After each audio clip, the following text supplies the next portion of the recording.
మిరపకాయని మిస్టర్ బచ్చన్ గా తీసుకురాబోతున్న హరీష్ శంకర్ గారిని ఇప్పుడు మాట్లాడవలసిందిగా రిక్వెస్ట్ చేస్తున్నాం. Good evening everybody. First of all congrats Karthik, great film.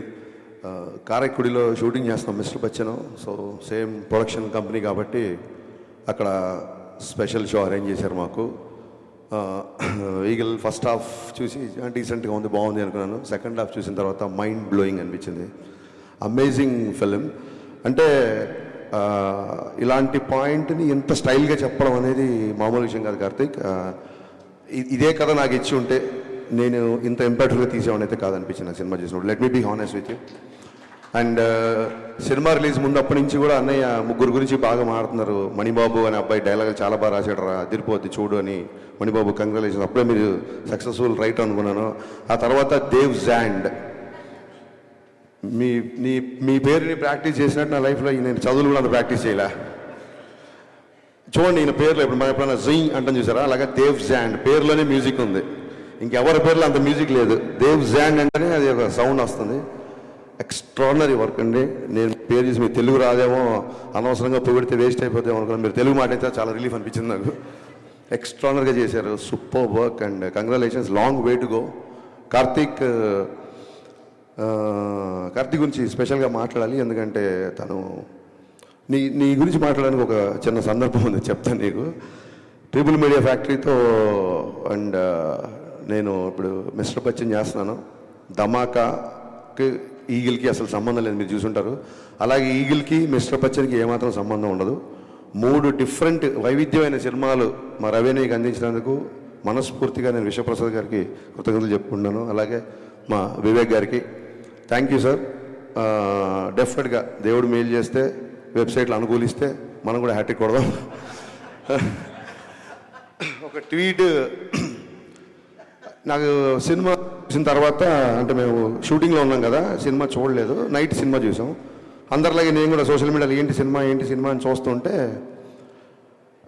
Love story లేదు అని ఎక్కడో ట్వీట్ చూశాను. దీంట్లో లవ్ స్టోరీ ఇంకా బాగా చేయొచ్చు, లవ్ స్టోరీ ఇంకా బాగా చేయాలో అదేదో అన్నారు.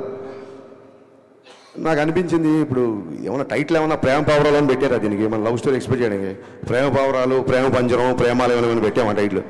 తుపాకీ పట్టుకొని అంత గడ్డం పెంచుకొని షూట్ చేసుకుంటూ వెళ్తుంటే ఇలా లవ్ స్టోరీ ఎక్స్పెక్ట్ చేసామంటే ఏంటి అసలు నాకు అర్థం కాలే బేసిక్గా. మీరు అంటే ఇప్పుడు ఏం మాట్లాడినా మళ్ళీ ఏమవుతుందంటే మళ్ళీ కాంట్రవర్సీ, అలా అన్నాడు ఇది అన్నాడు ఇవన్నీ అనుకుంటారు. మీరు అనుకోవడం మానరు, నేను అనడం మాను, అది సరిపోతుంది. అలాగా కార్తీక్ అనే వ్యక్తి గురించి ఒకసారి ఆలోచించుకుంది. క్రిటిసైజ్ చేసే ముందు అన్ని సినిమాలు అందరికి నచ్చాలని లేదు. చాలామంది నా దగ్గరకు వచ్చి సార్ మీ గబ్బర్ సింగ్ అంటే మీ మిరప కంటే షాక్ నచ్చింది అంటుంటారు. ఏం మాట్లాడి నేను తెల్లమో వేసుకొని నిలబడతా. నీలాంటి వాళ్ళు ఆ రోజు స్టేట్ అంతా ఉంటే బాగుండు అనుకుంటా. అన్ని సినిమాల్లో అందరికి నచ్చాలని రూల్ లేదు. ఈగల్ బాగా నచ్చిన వాళ్ళు ఉండొచ్చు, నచ్చిన వాళ్ళు ఉండొచ్చు, ఎలా ఉండొచ్చు. But should understand one thing, criticize చేసే ముందు తను ఒక ఎక్స్ట్రానరీ కెమెరామెన్. కార్తీక్ గెట్టం అనే వ్యక్తి ఒక ఎక్స్ట్రానరీ కెమెరామెన్, చాలా కంఫర్టబుల్. అతను కనుక సినిమాటోగ్రఫీ చేయాలనుకుంటే చేతిలో 10 సినిమాలు ఉంటాయి ఎప్పటికీ. నాకు తెలిసి చాలామంది నా దగ్గరకు వచ్చి మా అసిస్టెంట్స్ లేకపోతే యంగ్స్టర్స్ వచ్చి కథలు చెప్తే మేము డైరెక్షన్ చేద్దాం అనుకున్నప్పుడు కెమెరా అంటే కార్తీక్ కావాలి సార్ ఇంతమంది చెప్పారు నా దగ్గర. అతను చాలా కంఫర్టబుల్ పొజిషన్లో చాలా మంచి కెమెరామెన్గా పేరు సంపాదించుకొని అక్కడితో సంతృప్తి పడకుండా కష్టపడి డైరెక్టర్ అనే స్థాయికి వెళ్ళి మొత్తం ఒక మైండ్ బ్లోయింగ్ టేకింగ్తో ప్రపంచం అంతా మెచ్చుకునేలా ఇవాళ ఒక సినిమా తీశాడు. ఆ సినిమా ఎంత కలెక్ట్ చేస్తుంది, ఎన్ని రికార్డులు కొడుతుంది పక్కకు పెట్టే ముందు ఆ వ్యక్తిని క్రిటిసైజ్ చేసే ముందు ఇతని జర్నీ ఏంటి, ఇతను ఎందుకు ఈ సినిమా తీశాడు అని ఒక క్షణమన్నా మనం ఆలోచించాలి కదా. ఆ రకంగా ఆ మాట అనేసరికి నాకు నిజంగా చాలా ఫీల్ అయ్యాను. ఇంకా అప్పటికి సినిమా చూడలేదు కాబట్టి ఏంటి లవ్ స్టోరీ అంటారు. తర్వాత ఆరాధిస్తే తెలిసింది ఈ బ్యాచే RRRలో రొమాన్స్ లేదని అన్నారంట. ఆ తర్వాత తెలిసింది నాకు. తర్వాత ఎవరు ఈ తాలూకు వ్యక్తి అంటే తర్వాత అని చెప్పారు. ఒక విషయం మనందరం మర్చిపోయామా లేదా మనలో కొందరు మర్చిపోయారా నాకు తెలియదు. మీకు గుర్తుంటే సంతోషం, గుర్తులేని వాళ్ళకి గుర్తు చేస్తున్నాను అనుకోండి. నేనేదో గరికపాటి గారిలాగో చాగంటిలాగా ప్రవచనం మాత్రం ఇవ్వట్లా. వినండి, సినిమా ఇండస్ట్రీ అంటే ప్లీజ్ సైలెన్స్, ఒక్క మాట సైలెన్స్, మిగతాది కావాలన్నమాట. సినిమా ఇండస్ట్రీ అంటే సినీ నిర్మాతలు, సినీ దర్శకులు, సినీ నటులు, సినీ జర్నలిస్టులు కూడా మనం అందరం ఒక ఇండస్ట్రీ. మీరు మా మీద రాళ్ళు, మేము మీద రాళ్ళు వేసుకోవడానికి మీరు ఆ గట్టున మేము ఈ గట్టున లేవు. సినీ జర్నలిస్టులు అంటే part of industry. Please don't ever forget that. మీరందరూ మనం కలిస్తేనే ఇండస్ట్రీ. మీరు పబ్లిసిటీ చేయండి, నా సినిమాలు జనాల వరకు రీచ్ అయ్యా అవ్వలేదు కదా. మనం ఒకరి మీద ఒకరు రాళ్ళేసుకోవడం ఏంటి అంటే ఈ థాట్ నాకు ఎందుకు వచ్చిందంటే, నేను సురేష్ కొండేటి మీద ఏదో కౌంటర్ వేసినందుకు నాకు ఒక 200 ఫోన్లు వచ్చినాయి. గబ్బర్ సింగ్ ఎన్ని ఫోన్లు వచ్చినాయి, ఆ రోజు అన్ని ఫోన్లు వచ్చినాయి. నేను రియలైజ్ అయ్యా, మళ్ళీ వీడియో చూసా, ఎందుకు ఎంతమంది ఫోన్ చేస్తాను వీడియో చూసా. నేనేం పెద్ద గొప్పగా మాట్లాడలా, మామూలుగా నా ఫ్లోలోనే మాట్లాడి అంతే. నేనే నాకు సురేష్ కొండేటితో నేను ఆయన సురేష్ కొండేటి నేను కౌంటర్ వేస్తే దానికి అప్రిషియేషన్ ఏంటిది చూస్తే నాకు అర్థమైంది ఏంటంటే, నేను గొప్పగా మాట్లాడలా, అతను చాలా సందర్భాల్లో తప్పుగా మాట్లాడాడు. అతని తాలూకున్న కసి నా పట్ల అప్రిషియేషన్గా మారి అన్ని ఫోన్లు వచ్చాయని నాకు అర్థమైంది. నేను పడగొట్టే ప్యాచ్, పడిపోయే ప్యాచ్ కాదు పన్ను. సో నా తర్వాత అనిపించింది, ఇతను ఎవరు 10 ఏళ్ళ షాక్. అప్పటి నుంచి నాతో ట్రావెల్ అవుతాడు సురేష్ కొండేటి. కరెక్ట్గా లైట్లకి కెమెరాలు మైక్లు అనేసరికి మనం ఆ గట్టు ఈ గట్టు అని ఎందుకు అనుకుంటున్నాం? మనం ఒక ఇండస్ట్రీ కదా, సినీ జర్నలిస్టులు అందరూ మన ఇండస్ట్రీ కదా. I didn't enjoy it. Suresh కొండేటిని ఏదో కౌంటర్ వేసా 10 మంది ఫోన్ చేస్తే నేను దాన్ని ఎంజాయ్, నాకు చాలా బాధ చేసింది తర్వాత ఆలోచించుకుంటే. ఎందుకు అనవసరంగా మనం ఒక ఇండస్ట్రీ కదా, సోషల్ మీడియాలో బయట వాళ్ళు జనాలు మనం చూసి నవ్వుకోవడం ఏంటి అని అనిపించింది సీరియస్గా. మేము ఏ పొలిటికల్ ఎజెండా లేకుండా సినిమాలు తీస్తున్నామని చెప్పట్లా, తీయాలి అని చెప్తున్నా. మేము ఒక వ్యాపారం చేస్తున్నాం. సినిమా ఫస్ట్ కళాత్మకత, రెండో వ్యాపారం.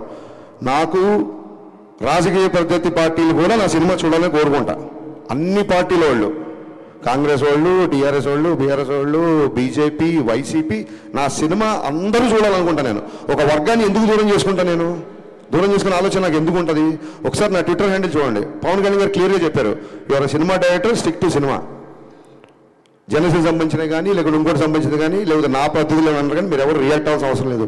మీ పని మీరు చేసుకుంటే చాలా క్లియర్గా చెప్పారు. ఎందుకంటే సినిమా చేస్తున్నప్పుడు ఆ సినిమా హౌస్ఫుల్ అవ్వాలనుకుంటాం. 10 మంది కాదు, 100 మంది, 1000 మంది, 1,00,000 మంది నా థియేటర్లో ఉండాలనుకుంటాను నేను. ఒక ప్రత్యేక ఎజెండా అంటే ఉండదు. నిన్న ట్వీట్ ఎందుకంటే బాధేసింది, అరే రెండో సినిమా చేస్తున్నాడు, మేము ఉన్నాం కదా బండబారిపోయి మీ మాటలకి, మీ ట్రోలింగ్లకి, మీ అన్నిటికీ మా మీద వేయండి సెటైర్లు, మేము రెడీ. అతను రెండో సినిమా, ఒక అద్భుతమైన కెమెరామెన్ ప్యాషన్తో ఒక సినిమా తీశాడు.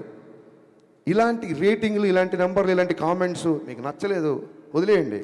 సంస్కృతంలో సామెత ఉంది, నా ప్రియాత్ సత్యం అప్రియం.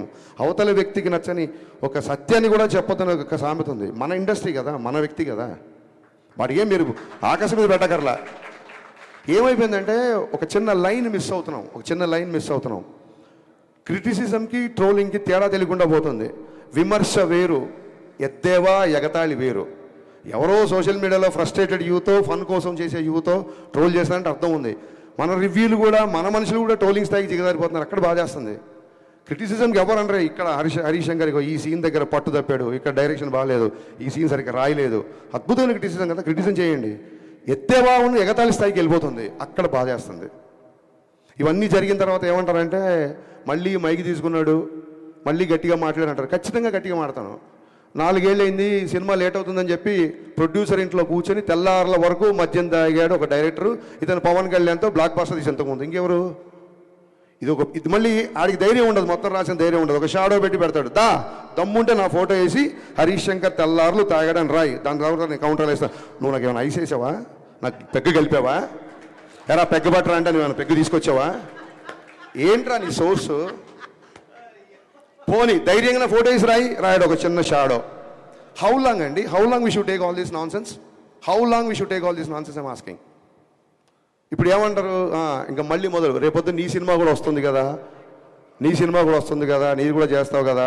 మాటకు ముందు ఆ గ్యాప్ వచ్చింది. నేను ఇప్పుడు 2 సినిమాలు షూటింగ్ చేస్తున్నా, ఉస్తాద్ భగత్ సింగ్, మిస్టర్ బచ్చన్. అతి త్వరలో ఇంకో 2 పెద్ద హీరోలతో అనౌన్స్మెంట్ రాబోతున్నాయి, సినిమాలు చేయబోతున్నా. ఇది ఏంటి ప్రోగ్రెస్ రిపోర్టా? మా నాన్నలాగా మీరు నా స్కూల్లో ఏమైనా ఫీజు కట్టారా? నేను ఏం చేస్తాను మీకు చూపించుకోవడానికి? 4 సంవత్సరాలు కుదరకపోతే నా 5 ఏళ్ళు కుదరదు. ఏంటి మీ ప్రాబ్లం ఏంటి? మీ ఇంటికి వచ్చి అడుగుతున్నానా? నా రెంట్ కట్టండి అన్నా, నాకు ఇంకోటి చేయండి అను. సినిమా లేట్ ఉందని ఫ్రస్ట్రేషన్తో ఇదా నాకు తర్వాత అనిపించింది. ఎక్కడో చదివా, హరీష్ శంకర్ తాగిన మద్యం గురించి మాట్లాడడం కాదు. మన మన మన మన వాడు ఎలా ఉంటారంటే, శ్రీశ్రీ రాసిన పద్యం కంటే కూడా శ్రీశ్రీ తాగిన మద్యమే ఎక్కువ ప్రాచుర్యం పొందిందని చెప్పాడు కవి. విపరీతమైన పర్సనల్ అటాక్. మేమేమన్నా గాంధీ మాత్రం చెప్పామో మీకు? విపరీతం అయిపోయింది నాకు. కార్తీక్ పరీక్షలో నేను ఆ విషయంలో చాలా ఫీల్ అయ్యా. రేపు మన సినిమాలు వస్తున్నాయి, రేపు పొద్దున ఖచ్చితంగా పీపుల్ మీడియా ఫ్యాక్టరీ విశ్వప్రసాద్ గారు చాలా ఓపెన్గా చెప్పారు 100 సినిమాలు చేస్తానని. మేము అన్ని సినిమాలు చేస్తామని తెలియదు, ఎందుకంటే మీకు చూస్తున్నారు కదా 3 ఏళ్ళు 2 ఏళ్ళు పడుతుంది మరొక సినిమాకి. సో అన్ని సినిమాలు తీయొచ్చు తీయకపోవచ్చు. ఒకసారి మా గ్రూప్లో, మా డైరెక్టర్ గ్రూప్లో రాఘవేంద్ర గారు ఏదో సినిమాకి 27 years 100 films 150 అనేది పెట్టారు. మేము అందరం కంగ్రాట్ చేసాం. నేను అన్నాను మేము 100 yearsలో కూడా 27 సినిమాలు తీయలేమేమో ఇప్పుడున్న పరిస్థితులు అని చెప్పాను. ఇక్కడ నెంబర్ ఆఫ్ సినిమాలు వస్తాయి, మాలో విషయం ఉన్నంత వరకు మేము నిలబడతాం. ఆయన 100 సినిమాలు చేయడానికి వచ్చిన ప్రొడ్యూసరు, ఆయన 100 సినిమాలు తీద్దాం అనుకున్నప్పుడు ఎన్ని లక్షల మందికి వస్తుందో, ఒక దాన్ని ఏమంటారు, ఒక ఉపాధి వస్తుందో ఒకసారి ఆలోచించండి. సేవ్ టైగర్స్ కాదు, సేవ్ ప్రొడ్యూసర్స్. మనం మీడియా అవ్వచ్చు, మీరు అవ్వచ్చు, మేము అవ్వచ్చు. మేము కంపల్సరీ కాపాడు. 100 సినిమాలు తీసేవాడిని 50 తర్వాత పంపించేశారు అనుకోండి, మనకే 50 సినిమాలు రెవెన్యూ పోయినట్టు. రేపు మీ సినిమాలు వస్తున్నాయి, రాస్తారు, అది ఇది అంటారేమో. పర్టికులర్గా మళ్ళీ గుమ్మడికి వెళ్దాం అంటే అందరు భుజాలు అనుకోకండి. పర్టికులర్గా సదరు వెబ్సైట్కి చెప్తున్నా, మీరు ఏమన్నా రాసుకోండి. ఎందుకంటే ఈ ట్రోలింగ్లు మీకు కొత్తనేమో. సినిమా పుట్టాక వెబ్సైట్లు పుట్టాక సినిమాలు పుట్టాకే వెబ్సైట్లు పుట్టాయి. మేము ఇంట్లో నుంచి బయలుదేరి వచ్చే ముందు డైరెక్షన్ చేద్దాం అన్నప్పుడు ఫస్ట్ ట్రోలింగ్ స్టార్ట్ చేసింది మా అమ్మ, మా నాన్న. వీడి మొహానికి వీడు పెద్ద డైరెక్టరు అని. ఆ తర్వాత మా బంధువులు, మా ఫ్రెండ్స్, మా నేబర్స్, హరీష్ గారు పెద్ద స్పీల్బర్గ్ అంటారా, సినిమాలకు వెళ్తానంటారా, ఈడో పెద్ద మండరత్నం అంటారా అని చెప్పి అన్నారు. మాటలు అందరూ అన్నారు. ఈ ట్రోలింగ్లు మాకేం కొత్త కాదు. ఇప్పుడు మీరు చేసే ట్రోలింగ్ అసలు అప్పుడు ఏమీ లేనప్పుడే ట్రోలింగ్ చేస్తున్నారు. ఈ ట్రోలింగ్లు అన్నీ మాకు ఎప్పుడూ అయిపోయినాయి. ఎందుకు ఫర్దర్గా కూడా మేము తీసుకుంటామంటే, నేనే కాదు, హీరో అవ్వచ్చు, హీరోయిన్ అవ్వచ్చు, అసిస్టెంట్ డైరెక్టర్ అవ్వచ్చు, మ్యూజిక్ డైరెక్టర్ అవ్వచ్చు, అన్నిటికీ తెగించే ఇక్కడికి వచ్చాము. Just I want make it remind. మీరు అందరూ గుర్తుపెట్టుకోండి, అన్నిటికీ తెగించి ఎన్నో సౌఖ్యాలు సుఖాలను త్యజించి ఇక్కడికి వచ్చి నిలబడ్డాం. రేపొద్దున మళ్ళీ అటాక్ స్టార్ట్. నేను మళ్ళీ చెప్తున్నా, సినిమా ఇండస్ట్రీ అంటే సినీ జనరేషన్ అందరూ అని చెప్పి నేను స్పీచ్ స్టార్ట్ చేశాను. లేదు రేపొద్దున ఇలాగే పగబడతాం, ఇలాగే ఆర్టికల్ రాస్తాం అనుకుంటే, మీరు అభిమానించే వ్యక్తే ఒక జెస్చర్ చెప్పాడు. ఆ జెస్చర్ మీకు గుర్తు చేస్తున్నా, రాసుకోండి. Thank you.